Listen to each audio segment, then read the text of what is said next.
আজ থেকে প্রায় বছর 6 আগে প্রেম করে বিয়ে হয় শান্তিপুর গোবর্চর এলাকায় বাসিন্দা অঞ্জু সরকারের সাথে শান্তিপুর ঘোড়ালিয়া খাপড়া ডাঙ্গার বাসিন্দা বিদ্যুৎ সরকারের সাথে। তাদের একটি 4 বছরের পুত্র সন্তান রয়েছে। বিদ্যুৎ পেশায় পুনের একটি হোটেলে কর্মরত ছিলেন। পরিবার সূত্রে জানা যায়, গত 12 জানুয়ারি বিদ্যুতের স্ত্রী অঞ্জু সরকার তার শাশুড়িকে বলেন, ফুলিয়াতে যাচ্ছি, হাতে শাখা বাঁধাতে। এই বলে 4 বছরের পুত্র সন্তানকে রেখে বাড়ি থেকে বের হয় অঞ্জু।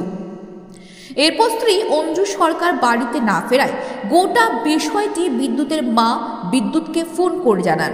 জানতে পেরে পুনে থেকে ফোনে তার স্ত্রীর সাথে যোগাযোগ করার চেষ্টা করলে যোগাযোগ করা সম্ভব হয়নি। তাই বাধ্য হয়ে পুনে থেকে ছুটে আসেন স্ত্রীকে খুঁজতে বিদ্যুৎ। অঞ্জুর কোনো সন্ধান না পাওয়ায় অবশেষে মেয়ের মা ও ছেলের মা দ্বারস্থ হন শান্তিপুর থানায়।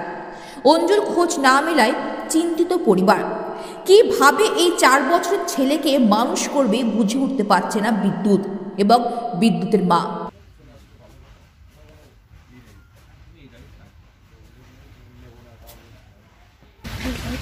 আমি আমার স্ত্রীকে ফোন করছি, ফোনটা রিং হচ্ছে কিন্তু তুলছে না, কেটে দিচ্ছে। পরে এবার নেক্সট টাইম যখন আবার ফোন করছি তখন ফোনটা দেখছি সুইচ অফ করে রেখে দিচ্ছে।